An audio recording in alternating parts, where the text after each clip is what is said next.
حضور علیہ الصلوۃ والسلام نے حج کا مہینہ شروع یعنی شوال شروع ہونے سے پہلے ہی صحابہ کرام رضوان اللہ علیہ مجمعین کا ذہن بنا دیا تھا کہ ہم حج پر جائیں گے، اور ٹھیک شوال کے مہینے میں حضور نے اعلان کر دیا کہ میں حج پر جانا چاہتا ہوں اور میں حج پر جا رہا ہوں۔ یہ بات ٹھنڈی ہواؤں کی طرح پوری دنیا میں پھیل گئی کہ اللہ کے گھر جانا ہے اور اللہ کے محبوب کے ساتھ۔ کون ہے جو نہیں جائے گا؟ اب جناب قافلے شروع، مصر سے، افریقہ سے، یہاں سے، وہاں سے، جہاں جہاں مسلمان صحابہ موجود، مسلمانوں کی جماعت اور صحابہ کی نیابت میں جو موجود تھی، اب وہ روانہ شروع ہوئے، یہاں تک کہ مدینہ منورہ بھر گیا لوگوں سے۔ اور سرکار دو عالم صلی اللہ علیہ وسلم نے شوال کا مہینہ گزر گیا، ذی القعدہ کا مہینہ گزر رہا ہے، اس کی 2 دہائیاں گزر گئی، اور ٹھیک حضور علیہ الصلوۃ والسلام 26 یا 24 ذی القعدہ کو حضور علیہ الصلوۃ والسلام نے قصد ارادہ فرمایا روانہ ہونے کا، اور یہ جو دن تھا یہ ہفتے کا دن تھا۔ جمعہ حضور علیہ الصلوۃ والسلام نے مسجد نبوی شریف میں پڑھایا، اور پڑھانے کے بعد حضور علیہ الصلوۃ والسلام نے جمعے کی نماز میں باقاعدہ طور پر اعلان فرما دیا، نماز کے یعنی مسائل جو تھے حج کے وہ بیان فرما دیے۔ صحابہ کرام رضوان اللہ علیہ اجمعین نے اپنی تیاریاں مکمل کر دی، شام تک رات تک جو تیاریاں تھیں سرکار علیہ الصلوۃ والسلام نے پھر ہفتے کے دن ظہر کی نماز پڑھانے کے بعد حضور علیہ الصلوۃ والسلام حج کے لیے روانہ ہوئے۔ ظہر کی نماز حضور علیہ الصلوۃ والسلام نے مسجد نبوی شریف میں پڑھائی۔ ہماری ماں سید عائشہ صدیقہ رضی اللہ تعالی عنہا اس میں حضور کے ساتھ ہیں، سید النساء العالمین سید فاطمہ الزہرا حضور کے ساتھ ہیں،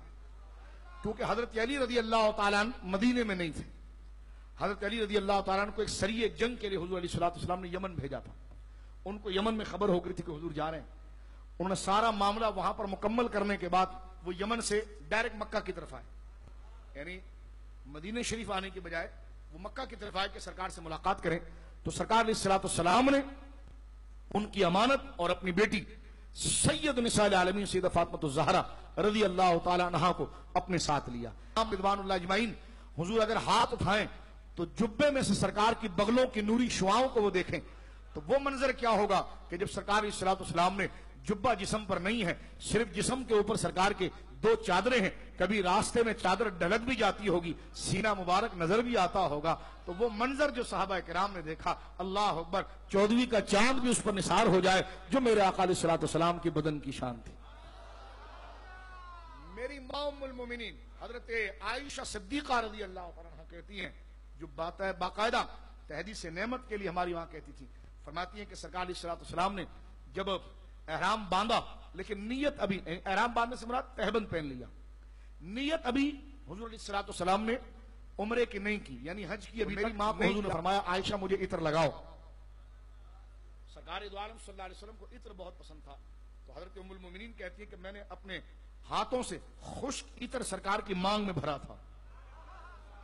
بولیے سبحان اللہ، سرکار کی مانگ میں نے خشک عطر بھرا تھا اور اپنے ہاتھوں میں مل کر سرکار کے سینے مبارک اور سرکار کی پشت انور پر میں نے اپنے ہاتھوں سے عطر لگایا تھا۔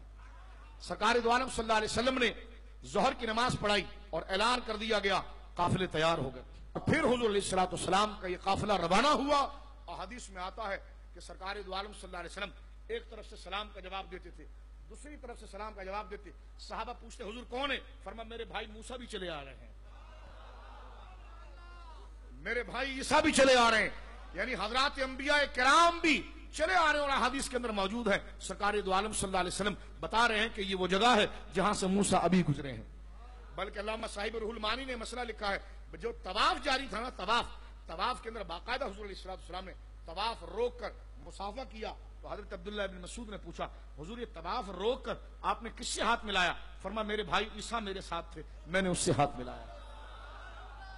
تو گویا کہ حضرات انبیاء کرام بھی، اور یہ کیسے نہ ہو کہ خلق کا بادشاہ جناب محمد رسول اللہ اللہ کے گھر کی طرف جا رہا ہے، اور یہ دن پھر اس کائنات میں کبھی نہیں دیکھنا تھا، تو انبیاء کی روحیں بھی آئیں، وہ قبروں سے بھی آئے، ساری خدائی جن کو خدا نے شرف عطا فرمایا وہ حضور علیہ الصلوۃ والسلام حج کے ساتھ اس حج کے سفر میں شامل ہوئے اور سرکار دو عالم صلی اللہ علیہ وسلم کے ساتھ روانہ ہوئے۔ 5 ذی الحجہ کو حضور علیہ الصلوۃ والسلام باقاعدہ طور پر مکہ مکرمہ پہنچ گئے اور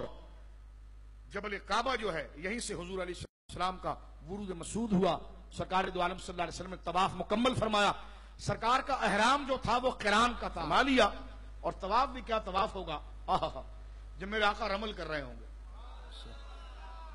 رمل کا مطلب یہ ہوتا ہے کہ جو عمرہ کرنے والا ہوتا ہے یا حج کرنے والا ہوتا ہے حالت احرام کے اندر, کیونکہ صحیح اس کے ساتھ جڑی ہوئی ہوتی ہے, تو طواف کے 7 چکروں میں پہلے 3 چکروں کے اندر وہ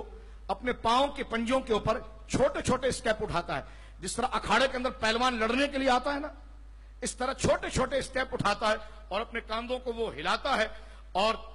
گویا کہ درود پاک یہ دعائیں پڑھتا ہے. تو جب میرے آقا علیہ الصلوۃ والسلام نے یہ رمل فرمایا ہوگا تو سرکار کے چلنے کا انداز کیسا ہوگا, اللہ اکبر. تو سرکار دو عالم صلی اللہ علیہ وسلم نے طواف کے اندر زمزم بھی نوش فرمایا. اس سے علماء نے مسئلہ نکالا کہ طواف کے دوران اگر حاجی یا معتمر یا طواف کرنے والا پیاسا ہو جائے تو وہ پانی پی سکتا ہے. سرکار علیہ الصلوۃ والسلام نے جب پہلا چکر مکمل کیا, سمجھ میں جب پہلا چکر مکمل کیا, اس میں علماء کا اختلاف ہے, لیکن یہ باتیں بھی روایات سے ثابت ہیں کہ سرکار نے رکن یمانی شما ہے اور رکن اسود کو بھی شما ہے. سرکار علیہ الصلوۃ والسلام نے 2 دن مزید مکے میں قیام فرمایا اور 8 کو پھر حضور علیہ الصلوۃ والسلام مینا تشریف لے گئے. مینا میں حضور علیہ الصلوۃ والسلام نے 1 دن قیام فرمایا اور صبح 9 کی صبح کی فجر پڑھ کر سرکار علیہ الصلوۃ والسلام عرفات تشریف لے گئے. عرفات میں حضور علیہ الصلوۃ والسلام نے قیام فرمایا اور عرفات میں مغرب کا وقت جب ڈھلتا ہے اس وقت حضور علیہ الصلوۃ والسلام مزدلفہ تشریف لے کر آئے اور مزدلفہ میں حضور نے پوری رات آرام کر کے گزاری اور آرام مغرب عشاء وہاں پر پڑھ لی اور آرام فرمایا. آرام فرمانے کے بعد حضور پھر اٹھے. اٹھنے کے بعد آپ نے وضو فرمایا. وضو کر کے آپ نے پھر مزدلفہ میں فجر پڑھی. فجر پڑھنے کے بعد پھر جیسے سورج نکلنا شروع یعنی طلوع ہو گئی اور سرکار علیہ الصلوۃ والسلام اس وقت روانہ ہو گئے مینا کی طرف. اور مینا میں جا کر حضور علیہ الصلوۃ والسلام نے سب سے پہلے جمرہ عقبہ, سب سے پہلے شیطان کو حضور نے کنکری ماری اور پھر حضور علیہ الصلوۃ والسلام نے تقریباً 63 اونٹ اپنے ہاتھوں سے نہر فرمائے اور باقی جو 33 اونٹ تھے اس کو حضرت علی کے حوالے کر دیا. 100 اونٹ حضور علیہ الصلوۃ والسلام نے, کتنے 100 اونٹ نہر کیے ہیں, جس میں 63 اونٹ حضور علیہ الصلوۃ والسلام نے اپنے ہاتھ سے کیے. 63 اونٹ جب کیے نا تو صحابہ کرام کی آنکھوں میں آنسو تھے. کسی نے پوچھا کیوں؟ فرمایا 63 اونٹ اس بات کی دلیل ہے کہ حضور نے اپنی عمر شریف کی طرف اشارہ دے دیا ہے کہ یہ 63 عمر اونٹ سے مراد یہ ہے کہ 63 سال عمر شریف میں نے اللہ رب العالمین کی جانب سے حاصل کر لی ہے. اور ابو داؤد شریف کے اندر موجود ہے کہ سرکار جب نہر کر رہے تھے اونٹ کو جب نہر کر رہے تھے تو اس کو باندھنے کی ضرورت نہیں تھی, اس کو مارنے کی ضرورت نہیں تھی. ابو داؤد میں موجود ہے ہر اونٹ اپنی گردن اٹھائے خود حضور کے پاس آتا.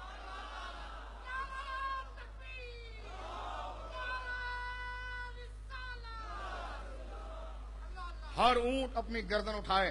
خود حضور کے پاس آتا تھا اور سرکار علیہ الصلوۃ والسلام اسے نہر کرتے تھے. 63 اونٹ حضور علیہ الصلوۃ والسلام نے اپنے مبارک ہاتھوں سے نہر فرمائے ہیں اور بقیہ اونٹ کے لیے سرکار نے وہ خنجر جو تھا وہ حضرت مولا مرتضیٰ کے حوالے دیا اور فرمایا کہ تم اس کو نہر کرو. اور اس حج کو حجۃ الوداع کہا جاتا ہے.